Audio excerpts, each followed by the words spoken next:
Hurmatli kuzatuvchilar, yo'l harakati qoidalarining 7-bobi, ya'ni svetofor va tartibga soluvchining ishoralari haqida ma'lumotlar beramiz.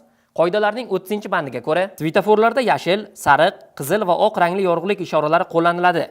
Svetofor ishoralari vazifasiga qarab doirasimon, ko'rsatkichli, piyoda yoki velosiped tasviri tushirilgan ko'rinishda va reversiv svetoforlar uchun ikkisimon bo'lishi mumkin. Svetoforning doirasimon ishoralari quyidagi ma'noni bildiradi. Yashil ishora harakatlanishga ruxsat beradi. Miltillovchi yashil ishora ham harakatlanishga ruxsat beradi va uning ta'sir vaqti tugayotganligi hamda ko'p o'tmay taqiqlovchi ishora yonish haqida axborot beradi. Yashil ishora o'chishiga soniyalarda qancha vaqt qolganligi haqida axborot berishi uchun raqamli tablo qo'llanilishi mumkin. Sariq ishora harakatlanishni taqiqlaydi va ishoralar almashuvi haqida ogohlantiradi. Qoidalarning 42-bandida ko'zda tutilgan holatlar bundan mustasno.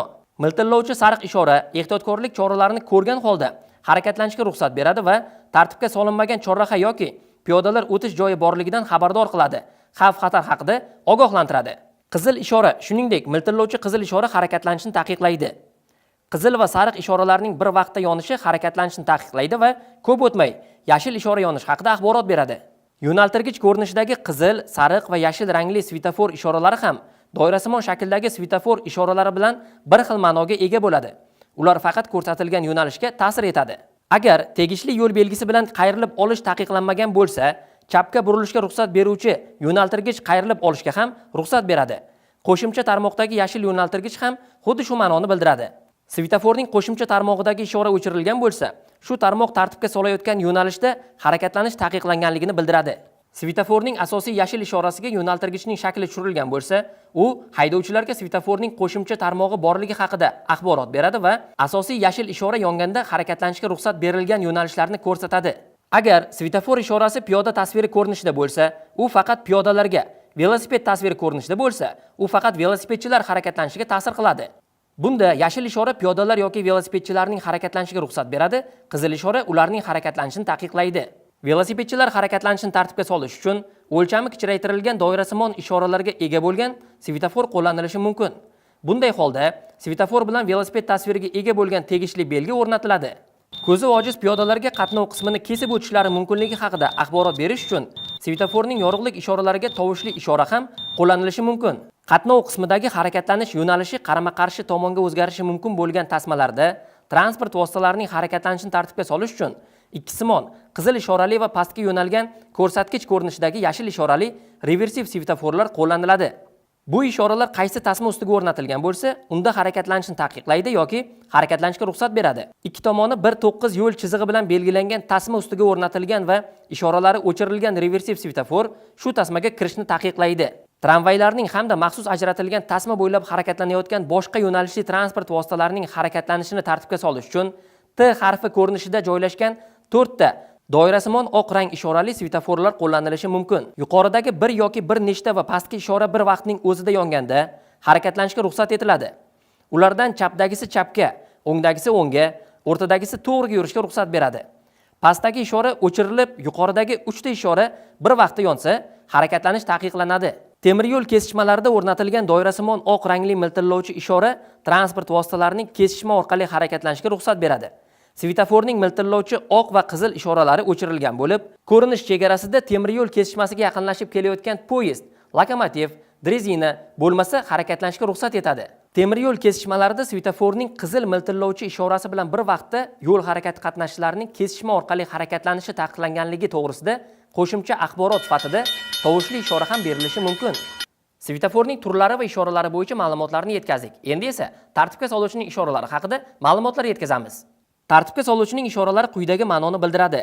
Qo'llari yon tomonga uzatilganda yoki tushirilganda, chap va o'ng yon tomonidan tramvayga to'g'riga, relsiz transport vositalariga to'g'riga va o'ngga harakatlanishga, piyodalarga qatnov qismini kesib o'tishga ruxsat beriladi. Old va orqa tomonidan barcha transport vositalari va piyodalarning harakatlanishi taqiqlanadi. O'ng qo'li oldinga uzatilganda, chap yonidan tramvayga chapga, relsiz transport vositalariga barcha yo'nalishlarda, oldi tomonidan barcha transport vositalariga faqat o'ngga harakatlanishga ruxsat beriladi. Orqa tomonidan va o'ng yonidan barcha transport vositalarining harakatlanishi taqiqlanadi. Piyodalarga tartibga soluvchining orqa tomonida qatnov qismini kesib o'tishga ruxsat etiladi. Qo'lini yuqoriga ko'targanda, ushbu qoidalarning 42-bandida ko'rsatilganidan boshqa hollarda transport vositalari va piyodalarning barcha yo'nalishlarda harakatlanishi taqiqlanadi. Tartibga soluvchi haydovchi va piyodalarga tushunarli bo'lgan boshqa ishoralarni ham berishi mumkin. Ishoralar yaxshi ko'rinishi uchun tartibga soluvchi jezl yoki yorug'lik qaytaradigan qizil rangli moslamalarni qo'llashi mumkin. Shuningdek, tartibga soluvchi o'z faoliyatini maxsus moslama, masalan, tumba ustida turib ham olib borishi mumkin. Harakatni tartibga soluvchi yoki ichki ishlar organi xodimi o'z xizmat vazifalarini bajarayotganda qo'l ishorasi yoki ovoz kuchaytirgich yordamida haydovchidan transport vositasini to'xtatishni talab qilishi mumkin. Bunda transport vositasining haydovchisi ko'rsatilgan joyda to'xtashi shart. Yo'l harakati qatnashchilarining e'tiborini jalb etish uchun hushtak bilan qo'shimcha ishora beriladi. Yuqorida tartibga soluvchining ishoralari haqida ma'lumotlarni yetkazdik.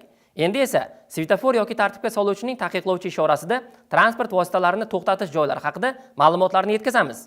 Reversivdan tashqari svetoforning yoki tartibga soluvchining taqiqlovchi ishorasida haydovchilar transport vositalarini to'xtash chizig'i yoki 5:33 yo'l belgisi oldida to'xtatishlari kerak. Bunda transport vositasining eng oldingi nuqtasi to'xtash chizig'i ustiga chiqib ketmasligi zarur.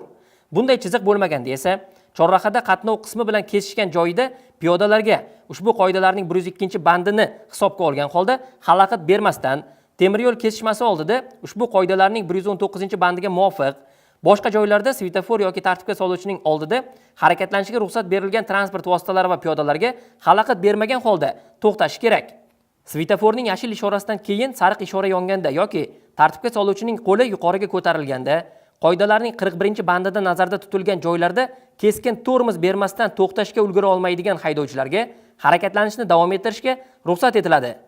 Ushbu ishoralar berilganda qatnov qismida bo'lgan piyodalar uni bo'shatishlari, agar buning iloji bo'lmasa, qarama-qarshi yo'nalishlardagi transport oqimlarini ajratuvchi chiziqda to'xtashlari kerak. Tartibga soluvchining ishoralari va ko'rsatmalari svetofor ishoralari, yo'l belgilari va chiziqlari talablariga zid bo'lgan hollarda haydovchi, velosipedchi va piyodalar tartibga soluvchining ishoralari va ko'rsatmalariga amal qilishlari kerak. Svetofor ishoralari imtiyoz belgilari talablariga zid bo'lgan hollarda haydovchilar svetofor ishoralariga amal qilishlari kerak. Agar svetoforning ishoralari ishlamayotgan bo'lsa, haydovchi boshqa, ya'ni ko'ndalang yo'nalishdagi svetofor ishoralari ishlamayotganligiga ishonch hosil qilganidan so'nggina harakat xavfsizligini ta'minlagan holda harakatni davom ettirishi lozim.